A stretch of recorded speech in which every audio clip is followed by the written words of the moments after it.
Guys, I just bought this trailer on a subject to deal with no money out of my pocket, and I'm pocketing $6 grand a year.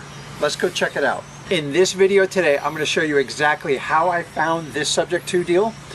I'm going to show you how I'm pocketing the $6,000 in cash flow, and I'm going to show you how to do the exact same strategy with no money out of your pocket. So before I give you my subject to secrets, I need you to go ahead and like this video and subscribe. Let's go ahead and get into it. So guys, here's the subject to deal. And notice it's not the sexiest thing. It's based on cash flow. So here's how I found it. Actually, I got this as a referral from another wholesaler that was strictly trying to cash it out, and they couldn't make the deal work. So what my team did together is they got all the information on the financials on the property, and there was an existing mortgage on it. And what we found is the seller was just sick and tired of making the monthly payment. So I made them an offer subject to the existing mortgage. That simply means we just take over the existing mortgage. And here's the really cool part. It was only $300 a month. So ask me what a trailer like this rents for. Guys, if you haven't figured out, affordable living is really tough in your market. I normally wouldn't even touch a trailer. I tell my team to stay away from them. But this one will rent for $900 a month. So that gives us cash flow of over $600 a month, and that's the sexy part of this deal. Don't look at the trailer and judge a book by its cover. It makes money. Let me go inside and kind of show you what it looks like. So let me go over step by step how it went down with the seller. So I said initially we got this referred from another wholesaler and they couldn't make the numbers work. So the team brought the information, and somebody had the bright idea on my team is, let's talk about doing a subject to deal. Remember, on a subject to deal, the focus is not solely on the price, it's on the cash flow. So what I did is my team set up a meeting with the seller, met him outside the property, just like you and me are talking right now, and just find out what's going on with the property, what's going on in their personal life. She was an elderly lady, and she was to the point where she just didn't want to make that $300 payment or more, and she didn't want to deal with any more of the deferred maintenance on the property. I said, seller, what if we could just go ahead and take over that payment? I take over all the existing maintenance, get it caught up. I'll go through you all the maintenance stuff that needs to be done. I'm probably going to spend about $2 or $3 grand to get it cleaned up. And she literally almost hugged us at that point. She says, if you could just take this off my hands, make the payment for you, I would be really, really happy to do a deal with you guys. And that's simply what it went down. I think it took about a total of 45 minutes, the total meeting. And from there, I think we went to our local pack and ship store and got a notary, got the signature done, and it was all done in one day over the countertop. So guys, let me walk you in and show you where we're gonna have to spend a little bit of money and how all the numbers break down for you. So let me show you. So you see these beautiful big oak trees? I got branches hanging over the trailer. I gotta get an arborist in. I'm not gonna touch it. I don't want anybody on my team touching it. It's gonna cost probably about $1 grand to clean the big heavy branches hanging over. Obviously, if you're renting out, you don't want the liability of these branches crushing the property. Brutally ugly color, but probably $500-600 bucks. I can get someone to easily paint this, get the landscaping cleaned up. But guys, one thing, if you're ever gonna buy a trailer, make sure you own the land. So what makes this deal work for us and our team is there's a 1/4 acre here and we own it. So the trailer comes with it, it's perfect. You really want to stay away from trailers that have a land lease because it will kill your cash flow. Come on in, let me show you. So we talked about like affordable living, and we found this neighborhood because we bought all the houses around it. And so the typical house is trading for around $150,000 in the neighborhood. These things you can still even buy. The retail value on this is probably around 60-70 grand. It's absolutely insane to me, but those are the numbers we're working. If you have a fear of buying a trailer, remember, you're not living in it, you're just investing in it. So let me show you. It's really basic living, they're not complicated. This one's probably been vacant for 6 months, 6 to 9 months, but it's simple. This is your main living area, and you're gonna have a master bedroom over here, and you'll see the kitchen area over here. Yes guys, they're window units. I'm not investing in central AC. I want a cash flow from day one, and this is the norm. So putting in AC would be probably a $4,000 expense, and I'll only probably get about $100 more a month in return. That's not a good return for me. So We'll replace the window unit right there. You see it's kind of beat up. These are runoff well water, so we have a water system. And you got a bath on this side, and you got a bath on that side. I believe this is around 900 square feet, and that's it. Here's the really cool part is these things are renting for $900 a month.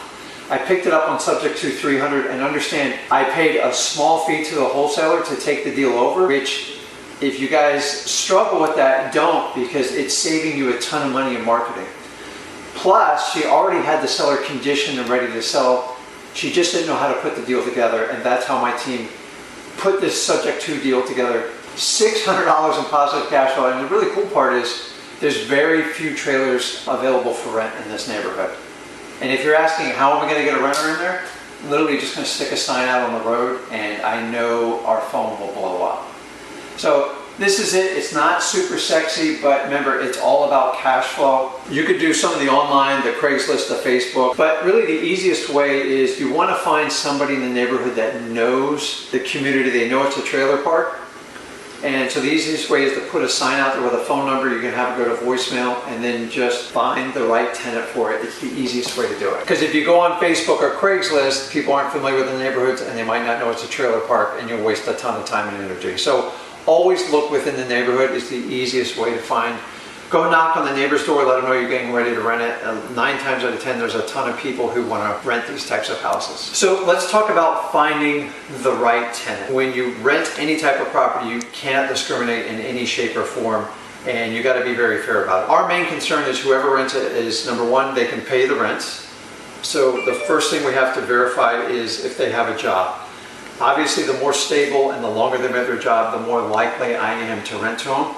Also, keep in mind, guys, this is 900 square foot, it's a trailer. I don't want 7 people living in here. Ideally, in the perfect scenario, I get 1 person or maybe 2. You got to understand these trailers are simple. They have their own septic system. If you overrun them, you will be inundated in repairs. So I'm going to try to find 1 or 2 individuals, the limit.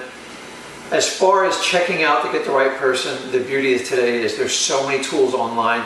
Do a simple background check. It'll cost you between $20 and maybe $50, but it will save you a ton of aggravation. If you have a scam artist or someone who's going to take advantage of you, they usually have a long history of it. Let them know, usually get your social security number and a previous address, and you can go ahead and run it. And obviously just check references. Find out the last place they live and get a reference from their landlord. If it doesn't add it up, do not rent to them. You're going to save yourself a ton of headache. Okay guys, let's go ahead and break the numbers down on this subject to deal. Actually, my team found this from another wholesaler that was trying to traditionally flip the property, and she couldn't make the numbers work. So we took the deal over subject to. I happily pay, you can call it an assignment fee or a finder's fee. In this scenario, we paid $2,000. Remember, I didn't have to do any marketing. The deal landed in my lap, and the seller was already conditioned to sell the house. We just had to put the right deal together. We took over her note, which was basically $300 a month. I want you to remember that, and I'm going to come back to it. We've laid out $2,000 to get the deal. I'm happy doing that. And our maintenance, our estimated cost to handle the trees, do some repairs, do some painting is around $3,000. So stay with me. We're at a total of $5,000 out of pocket. And remember, we're going to rent it for $900 a month. So our payment is $300, like I said. And the difference of that is $600 a month. So we're making $600 a month. It's just over $7,000 in the profit. The total profit on the deal per year is $7,200. If we minus off the tax, the insurance, and some of the basic costs, it winds up being a total of $6,000 profit per year. Now, I know that's not like a ton of money, but imagine if you could collect 2, 3, 4, 5 of these. That's where we're going with this neighborhood. So remember, I talked about that $300 payment. And you're probably thinking, Rick, well, if the wholesaler couldn't traditionally flip it, why are you messing with it? Here's the secret of why I'm doing it. A, I love to collect rentals for long-term cash flow because I've been doing this for a long time. And number 2 is we found out the mortgage is in year 16 of a 30-year mortgage. Do you know what that means? If you run an amortization schedule, it starts in year 0 and ends in 30. The first 15 years predominantly goes to interest. After that, more money goes to pay off the principal. So as I get my renter in, I'm not paying the $300 a month. My renter's paying the bills. And that's the super exciting part. Just owning this property an additional 3 to 5 years puts another $10,000 in pure principal pay down. And if the market continues to increase, then I get to enjoy the appreciation. But I only buy a trailer park on a subject to based on very positive cash flow. If you don't have at least a $500 profit margin, you're probably better off flipping the property. So let me sum this up. Where basically our total expenses from finding the deal and doing the repairs is roughly around $5,000. In return, we're going to turn that $5,000 and make a $6,000 profit. Guys, I don't know any other industry or any type of Bitcoin or stocks I can buy. Guys, I don't know any other rental where you can make that kind of return. Remember, I'm not laying out $100,000, $150,000 on a traditional single family home. Yes, it is a trailer. No, I'm not going to live in here. So we're actually making a positive return in year one, and then every year thereafter, as the mortgage gets paid down more. Remember, we're in year 16, $200 of that $300 payments going to principal. And that's the super sexy thing about this deal is it's so far into the mortgage. If you have somebody at least 10 years in the mortgage, they've paid most of the interest for you, and that's the opportunity here that we're seizing. Guys, we're here in St. Lucie County.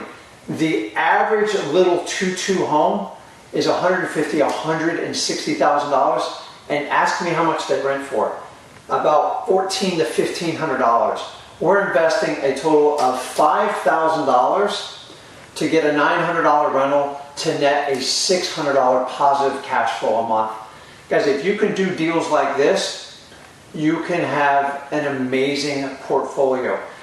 You don't have to be just stuck buying single family homes. Yes, I would like to buy the entire trailer park, but each one of them is individually owned. It's not a master association. So my tip for you is if you've overlooked trailer parks, open your eyes up. That's it, guys. I appreciate you watching the video. If you want to learn more tips and tricks with Flip with Rick, go ahead in the notes below and you'll see a link to other creative financing videos, and let's make some money together.